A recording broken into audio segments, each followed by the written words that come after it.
جو ہاں او بیوٹی. اب میں آپ کو آخری تنگ کرتا دیتا ہوں، اور یہ تنگ میں کر رہا ہوں، اس کے بعد میں نے چھوڑ دینا ہے آپ لوگ کو، تاکہ یہ جو بھی ہم لوگ بک پڑھتے ہیں، یہ تو میں نے رینڈملی اٹھائی آپ لوگ کے لیے، میں نے پی ڈی ایف میں نے کہا کوئی نکال دیتا ہوں، آخر میں دے دوں گا. اس میں وہ ترجمے کے ساتھ چیزیں مل جاتی ہیں. آپ لوگ کو پتہ ہے یہ جو آیتیں ہیں، ایک یا ایھا الذین آمنوا اتقوا اللہ حق تقاتہ ولا تموتن الا وانتم مسلمون، اے ایمان والو اللہ سے اتنا ڈرو جتنا کہ اس کا ڈرنا چاہیے، اور دیکھو مرتے دم تک مسلمان ہی رہنا. یا ایھا الناس اتقوا ربکم الذی خلقکم من نفس واحدۃ وخلق منها زوجها وبث منهما رجالا كثيرا ونساء واتقوا الله الذي تساءلون به والارحام ان الله كان عليكم رقيبا. رقیبہ وہی لفظ آ گیا جو میں نے بتایا تھا آپ کو.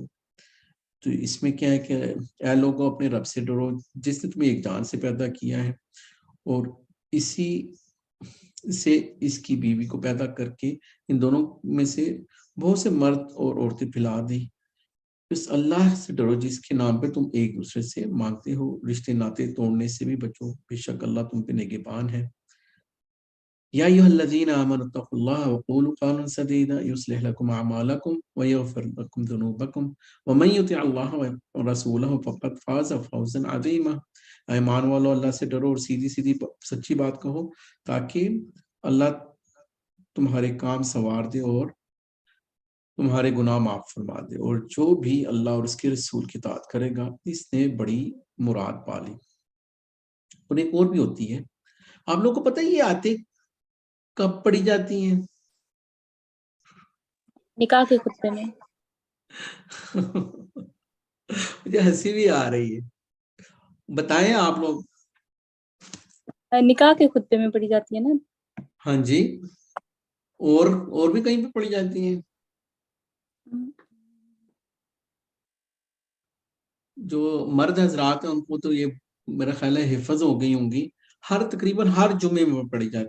جہاں پہ بھی خطبہ ہوتا ہے تب یہ پڑھی جاتی ہے. وہ نکاح کا خطبہ ہے، اللہ کے نبی صلی اللہ علیہ وسلم کی عادت مبارکہ تھی کہ یہ جمعے کے خطبے میں، نکاح کے جہاں پہ بھی خطبہ ہوتا تو یہ آیتیں پڑھتے تھے. ٹھیک ہے نا.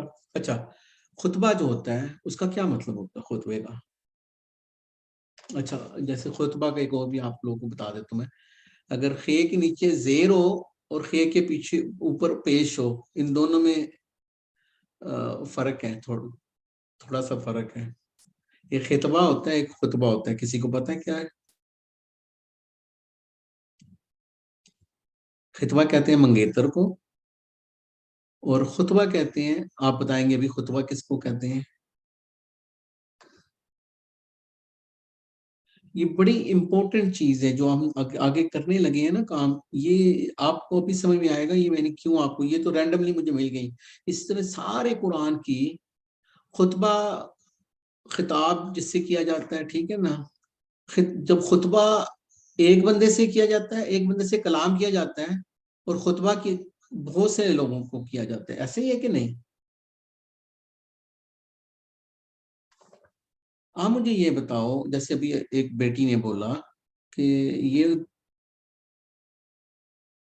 خطبہ نکاح میں بھی پڑھا جاتا ہے، تو یہ کیا صرف دولہے اور دلہن کو سنانا؟ دلہن تو بیچاری سنتی نہیں ہے، تو یہ صرف دولہے کو سنانا ہوتا ہے یہ خطبہ؟ مولوی صاحب نے پیچھے ڈول والا تقریباً انتظار کر رہا ہوتا ہے کہ جلدی مرو، ختم کرو. یہ خطبہ اگر ہے اس میں تقوی کا ذکر، یعنی کہ وہ لڑکے کی فیملی کو بھی ایڈریس جانا تھا، لڑکی کو کی فیملی کو بھی، ان کی ساسوں ماں، اس کو دادی، چچی، امی، ابا صاحب کو اللہ نے یہ بتانا تھا کہ مرو، سنو، ظلم نہیں کرنا، نہ عورت زیادتی کرے نہ بندہ کرے. اللہ تعالیٰ کیا کہہ رہا ہے کہ تقوی میں یہاں پہ کتنی دفعہ ذکر ہے کہ اللہ سب سے پہلے آ رہا ہے یا ایھا الذین آمنوا اتقوا اللہ، ایک دفعہ حق تقاتہ، یہاں پہ ایک تقوی کا ذکر ہے. پھر یا ایھا الناس اتقوا ربکم، یہاں پہ دوسری دفعہ ذکر ہے. ان کی ساری چیزیں آپ لوگوں نے یہ سوچا کبھی تساءلون بہ الارحام اس کا کیا مطلب ہے؟ تم کو یہ جو ترجمہ ہے میں اس کا اتنا بڑا فین نہیں ہوں، لیکن یہ اس کو عربی میں ترجمہ اگر آپ کریں گے تو رحم کی جو رشتے ہوتے ہیں اس کے ذریعے آپ ایک دوسرے سے سوال کرتے ہو. سب سے پہلے شادی میں رحم کے رشتے ٹوٹتے ہیں. اور اللہ کیا کہہ رہا ہے رقیب کا، جو میں نے آپ کو کہا تھا کہ رقیب کہتے ہیں یہ ملٹری میں بھی یوز ہوتا ہے کہ جو واچ کرتا ہے، جو دیکھ رہا ہوتا ہے غور سے. تو ایک پوسٹ ہوتی ہے جنگوں میں، تو اللہ کہہ رہا ہے میں تمہیں واچ کر رہا ہوں، دیکھ رہا ہوں جو تم لوگ ساری یہ بغاوتیں کر رہے ہو، عورت کیا کر رہی ہے اور بندہ کیا کر رہا ہے، سسر کیا کر رہا ہے، یہ ساری چلاکیاں ہوشیاری، یہ ساری اللہ کہہ رہا ہے تقویٰ تقویٰ تقویٰ تقویٰ. یہ تیسری آیت میں دیکھ لو جو پڑھی جاتی ہے، سیدھی سیدھی بات کرنا، بیوی کو بھی بول رہا ہے، بیوی کے خاندان کو بھی بول رہا ہے، بندے کے خاندان کو بول رہا ہے کہ جو بات کرو تو سیدھی کرنا، تقویٰ لینا. یا ایھا الذین آمنوا اتقوا اللہ، ہر آیت میں آپ کو تقویٰ تقویٰ تقویٰ نکلنا. اور یہاں پہ تو یہ بھی بتا رہا ہے اللہ کہ تمہارے کرنٹ افیئرز بھی سیدھے ہو جائیں گے، پرانی غلطی بھی میں معاف کر دوں گا، جتا بھی دوں گا، ہر جگہ پہ. لیکن اگر یہ صرف شادی کا دیکھ لو، یا جمعے کے خطبے میں اگر آپ سنا رہے ہیں تو وہاں پہ لوگ باہر جا کے بے ایمانیاں کر رہے ہوتے ہیں. تقوی کا مطلب کیا ہے؟ اب یہ چیمپئنز بیٹھے ہوئے ہیں، ان سے سیکھتے ہیں تقوی کا کیا مطلب ہے، بتائیں. آسان کر کے بتانا ہے آپ سب کو، آسان سا کوئی طریقہ بتانا کہ ہمیں سمجھ میں آ جائے تقوی. آپ نے بتایا تھا کہ وہ تقویٰ وہ چیز، وہ شیلڈ ہے جو آپ کے اور جہنم کے درمیان میں ہے. زبردست، سمپل. یعنی کہ تقوی سمپل اس کو رکھنا ہے کہ ہمیں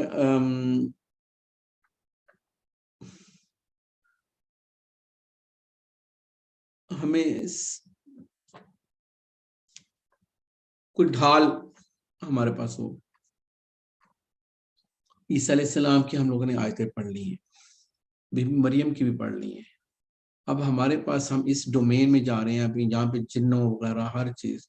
اگر تقوی ہماری ڈھال نہیں ہے، اگر تقوی ہمارا عقیدہ ہماری ڈھال نہیں ہے، اور یہ توحید ہماری ڈھال نہیں ہے، تو آپ لوگ کیا سمجھتے ہو کہ یہ اس ٹیریٹری میں جو یہ جن صاحب بیٹھے ہوئے ہیں، آپ لوگ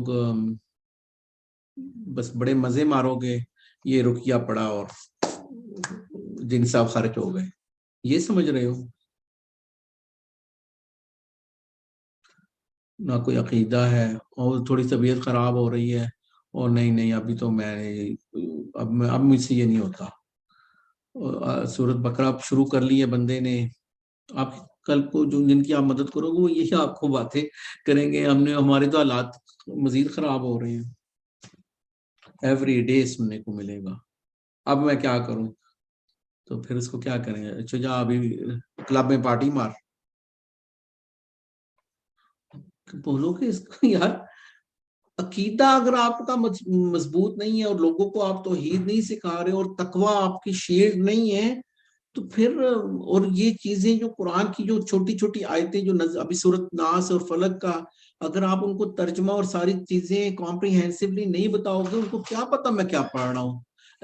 لا الہ الا اللہ جو ہے، اس دن آپ لوگوں نے پڑھ دیکھ بھی لیا تھا اس جادوگروں کو کیسے وہ گرا رہا تھا. صرف لا الہ الا اللہ لوگوں کو سمجھ نہیں آیا آج تک. جو سمجھا رہے ہیں ان کو، ان کا کیا حشر کیا ہے دیکھ لو. آپ لوگ تو پاکستان میں رہ رہے ہو. لا الہ الا اللہ جن سے بڑی چیز کی بات ہو رہی ہے. میں کوئی الہ مان ہی نہیں رہا ہوں، کوئی ہے ہی نہیں ہے پاور. جن پاور ہے، ابلیس پاور ہے، اس کی کیا پاور ہے؟ ہم زیادہ سے زیادہ مر سکتے ہیں، اس سے زیادہ کچھ نہیں ہو سکتا.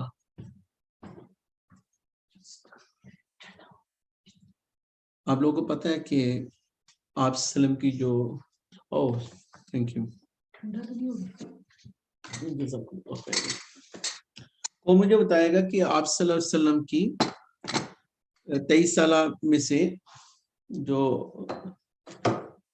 ظاہری بات آخری 10 سال مکے میں تھے، اور مدینے میں تھے، اور پہلے 13 سال مکے میں تھے. یہ تو سب کو پتہ ہے کہ مکے میں 10 سال تک لوگوں کو لا الہ الا اللہ سکھاتے ہیں. وہاں پہ کون سی لیجسلیشن، کون مجھے بتائے گا؟ شراب کی حرمت آئی، کتنی چیزیں آئی تھیں. حرمت والی زکوٰۃ کی یا جو بھی سارے اسلامی قوانین ہیں یا شریعتیں ساری 10 سال سب کو پتہ ہے کہ اللہ کے نبی سے لا الہ الا اللہ سکھاتے رہے، توحید سکھاتے رہے. ایسی بات ہے کہ نہیں؟ مجھے آپ لوگ بتا دو. جی 10 سال لگ گئے ان کو صرف یہ والی چیز سیکھتے ہوئے.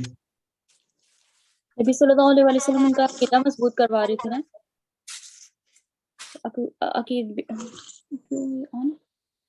عقیدہ جب ان کا اچھا ہوگا، بیس اچھی ہوگی، تو پھر ان سے جو بھی مشکل سے مشکل کام بھی کہا جائے گا وہ پھر اس کو کرنے آسان ہو جائے گا ان کے لیے.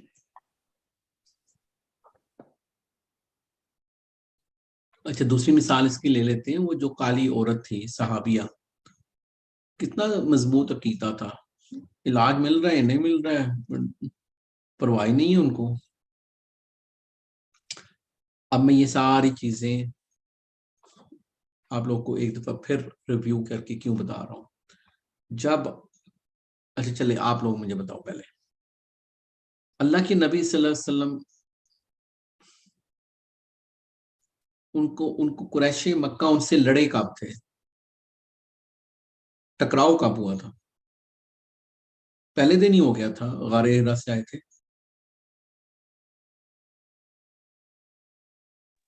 نہیں، جب تک ان کا تبلیغ کا حکم نہیں ہوا تھا تب تک ان کو تبلیغ تو کر رہے تھے. جب اللہ تعالیٰ نے حکم دیا تھا نا کہ اب آپ کھڑے ہو جاؤ اور علی اعلان تبلیغ کرو، پھر ان لوگوں کو مطلب کہ وہ نبی صلی اللہ علیہ وسلم کے زیادہ ہو گئے تھے. پہلے 3 سال انہوں نے اپنے رشتہ داروں میں کی تھی تو کوئی اتنا بڑا مسئلہ نہیں ہوا تھا. جب ضرب پڑی ان کے خداؤں کو کہ غلط ہے، ایک ہی خدا ماننا ہے، تو یہ ضرب برداشت نہیں ہوئی. جب آپ اس کام میں تویزوں کو چیلنج کرو گے، تویزوں کو بنانے والوں کو چیلنج کرو گے، تب ٹکرا شروع ہوگا. تب ظاہری بات ہے کہ مسائل کھڑے ہوں گے. پھر آپ کو یہ ساری چیزیں اکٹھی کرنی ہے، لا الہ الا اللہ بھی اکٹھی، اور تو عقیدہ بھی، اور تو توحید بھی، کیونکہ یہی آپ کی شیلڈ ہے. یہ شیطان کھینچے گا آپ سے. پھر آپ کو عیسیٰ علیہ السلام کی آیتیں یاد کرنی ہوگی. من یتق اللہ یجعل لہ مخرجا. پھر وہ مریض ہوگا تو اس کو یہ آیت سمجھ میں آ جائے گی نا، من یتق اللہ یجعل لہ مخرجا. جو اللہ پہ تقوی اختیار کرتا ہے تو اللہ اس کا کوئی راستہ نکال دیتا ہے. کبھی آپ پھنسے ہوں گے، آپ کو سمجھ نہیں آ رہی ہے کہ یہ شیطان ہٹ ہی نہیں رہا ہے باقی، تو آپ کے اوپر بھی امپلیمنٹ ہوگی. من یتق اللہ یجعل لہ مخرجا. اللہ خود ہی ایگزٹ نکال دے گا، اللہ خود ہی کوئی راستہ بتا دے گا. اللہ کوئی ایسی چیز سمجھا دے گا جو انسان کو سمجھ نہیں آ رہی ہے. اور سب سے ایز اے وکٹم اور ایز اے آپ اگر کسی کی ہیلپ کر رہے ہیں تب بھی سب سے زیادہ انسان جب اللہ سے دعا مانگتا ہے، یہ نہیں کہ دوسروں کو صرف کہنا اپنے لیے دعائیں مانگتے جاؤ، نہیں، خود بھی دعائیں مانگنی ہے. اور وہ آپ کے پاس آیا انسان تو آپ نے اس کے لیے بھی کرنی ہے. تہجد بڑی زبردست جگہ ہے.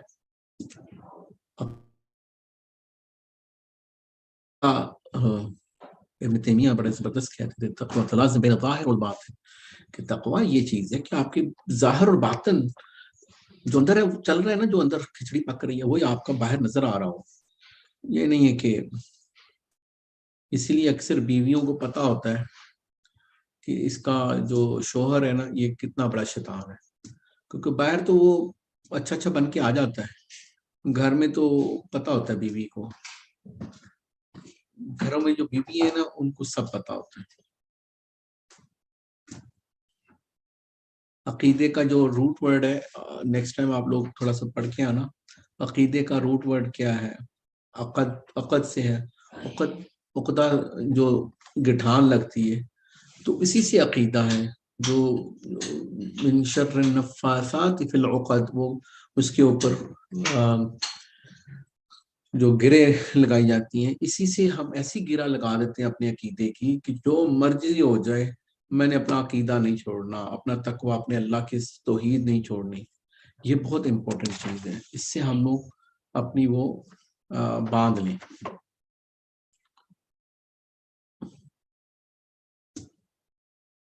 ہمیں جن سے نہیں ڈرنا، جادو سے نہیں ڈرنا، ہمیں اپنے وہ جو آپ لوگوں نے پڑھی تھی نا، من شرور انفسنا، ہماری جو من سیئات اعمالنا، ان سے تو میں ڈروں، اپنے رب سے ڈروں کہ جو غلطیاں ہو گئی ہیں وہ بڑے مسئلے ہیں. وہ جن اتنا بڑا مسئلہ نہیں ہے، وہ چھوٹا مسئلہ ہے.